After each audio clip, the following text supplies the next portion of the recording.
Good afternoon and welcome to another exciting episode of the Balding White Guy Caucus. I'm Representative Mike Schultz. I'm Scott Sandel. And we're here with Angela Romero. Am I representing Romero or am I Rebecca Travis Helm? You can be whoever you want on this program. Okay. Do you get confused with Rebecca? I get confused with Rebecca all the time and Senator Escamilla. Really? Yeah. Okay. Yeah, so you feel our pain then.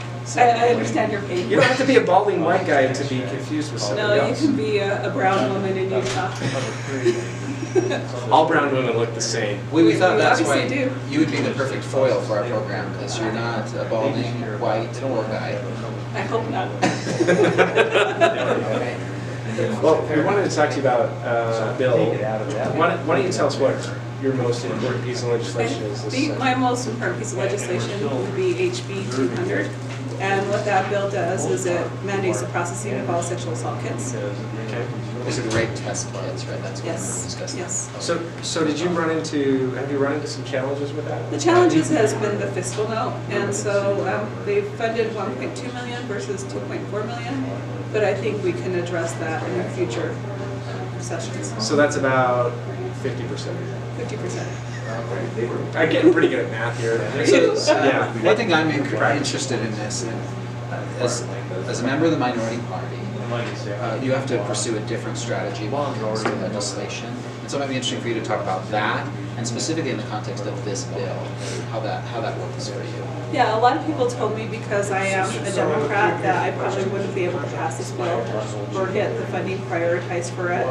But I grew up a minority in Utah and not of the predominant religion, and so you learn survival skills, and so I've just adapted the skills I've acquired as a child and used them into adulthood. And so one of the things I do, I work for Mayor Anderson, and in his office you either figured it out or you were gone. And so I've just learned how to survive, and part of that is building collaborations and working with people. And majority of my legislation before I even run it has been vetted by all the people that are impacted by the legislation I'm running, whether it's the people implementing it or the people that will receive the services of it. So this is a big lift. It has a big, like you said, it has a big fiscal number, which means it costs a lot of money. It's competing against a whole bunch of other priorities. And so tell us, how many votes have you dropped so far on your bill? On this bill, I haven't had a negative vote.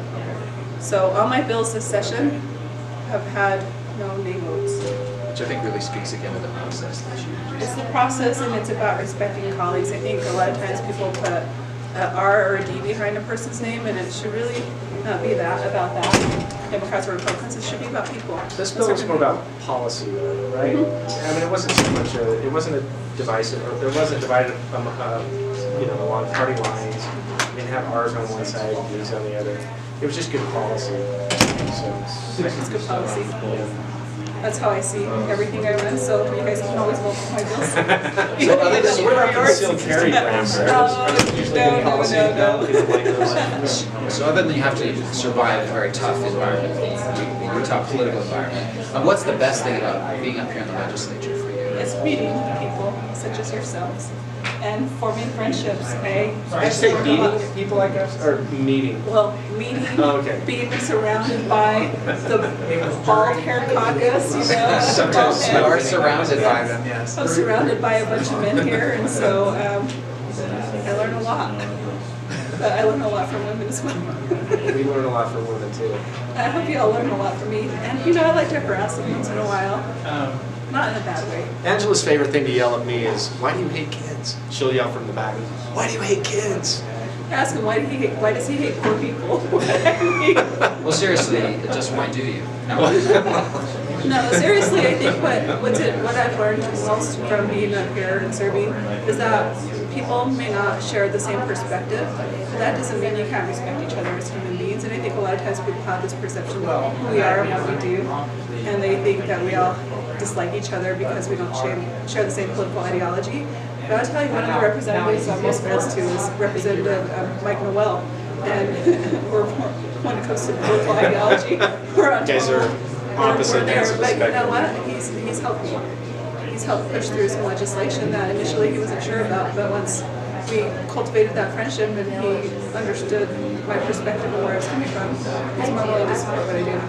Well, I respect you as an individual, as a legislative, party. And I'm glad you're part of the body, except when you run your gun against the communities. And you're a good guy. He just cares about water, He that's cares about all. water and the air. We can all agree on water and air, right? Angela, oh, sorry. Yeah, and he and Mike Schultz, Representative Schultz, who he is right now, but he's really Hawks, like to play games. And they mess around with some of my stuff, but I always get them back. Well, thanks, Angela, we appreciate you taking the Thank time. you. Thanks. Tell me the way it works. Oh, gosh.